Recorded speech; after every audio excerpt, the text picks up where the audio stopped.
Hello, Lynn Watts here with Wyatt the Wonder Dog Books. And today I'm going to be talking about critical thinking skills. In particular, I'm going to talk about 5 things that make up critical thinking, why that is important, and how you can incorporate those different skills into lessons, particularly how you can use it with picture books. So I'm going to be talking about the Wyatt the Wonder Dog books. Of course, there are 9 books, and they all cover different topics.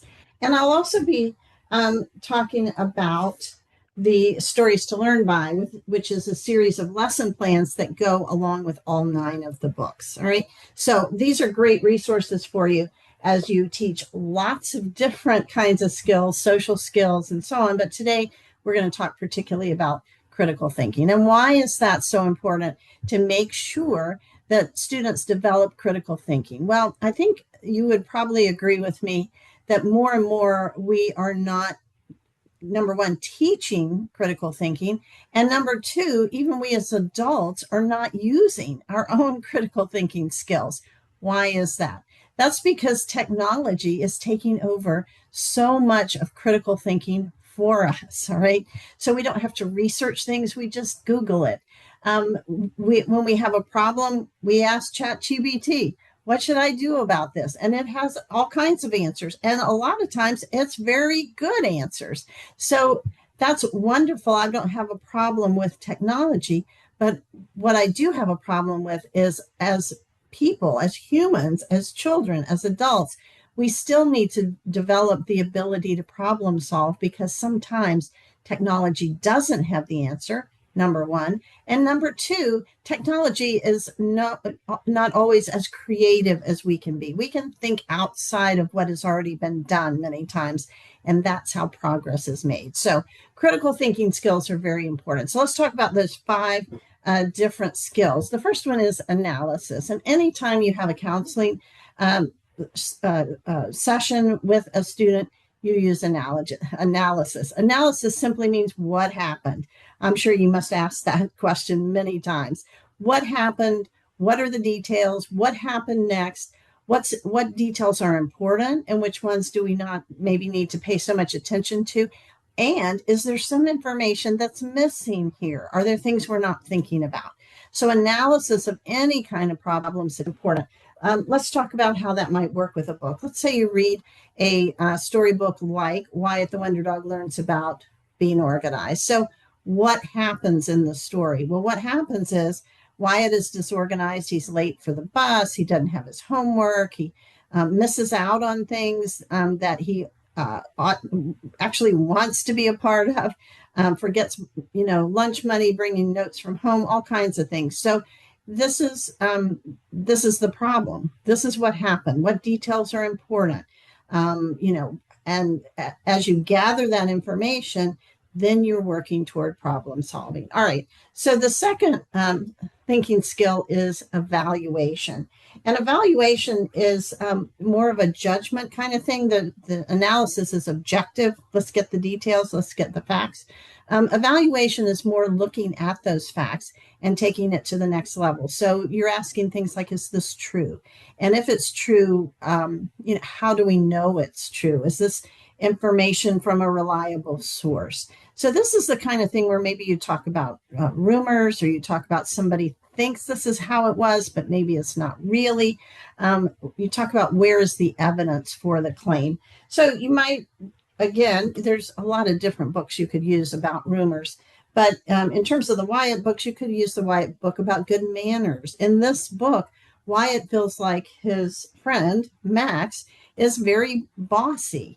And he kind of bosses him around. He doesn't help clean up. He tells him what they're going to play, that sort of thing.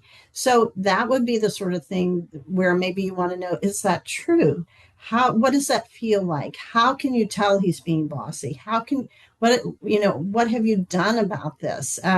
How reliable is this? Is there a problem with other people as well? Well, all right. So again, you're evaluating to see if the evidence supports the claim or the problem. All right. The next third critical thinking skill that is so important, and I mean, this is so important in our society, especially with things like all the social media that's involved. And this is called bias recognition. And this involves learning that everybody has an opinion. Everybody deserves an opinion. It's our right to have an opinion. However, we want to recognize that a lot of times when people voice their opinion, what they're trying to do is move us into their camp. They're trying to get us to agree with them. And it's not always necessary. And sometimes it's even harmful, and sometimes it's not even true. So that's where the analysis and the evaluation can come in, but there's also bias recognition, recognizing that products, they advertise things that perhaps are not quite the way it is. They make it sound much better than it actually is, or sound like it's going to solve a problem when maybe they don't. We can talk about rumors and how rumors often leave out important facts, and that one story might have multiple different perspectives. So another book that you might talk about with Wyatt would be the book of Cooperation. And in this book, Wyatt and all his friends are trying to figure out what they want to do, how they want to play today. And Wyatt has one idea. He wants to play Frisbee, and everybody else wants to build a fort or a playhouse. And he doesn't want to do that. Well, that's okay. Everybody has a different perspective. Everybody has something they want to do. How are you going to work that out? So recognizing that everybody has different ideas and different perspective is important. And you can see that in that book. Now, the fourth skill is inference. So inference means taking what you know and the evidence and then kind of taking the next step beyond that. So it means using clues, using evidence, and making a logical conclusion for that. Again, I think Cooperation is a good book for that. So would Good Manners. All right. Already talked about that one. But it means taking the information that you have and what can you do with it? What do you already know? You know, everybody wants to do something different.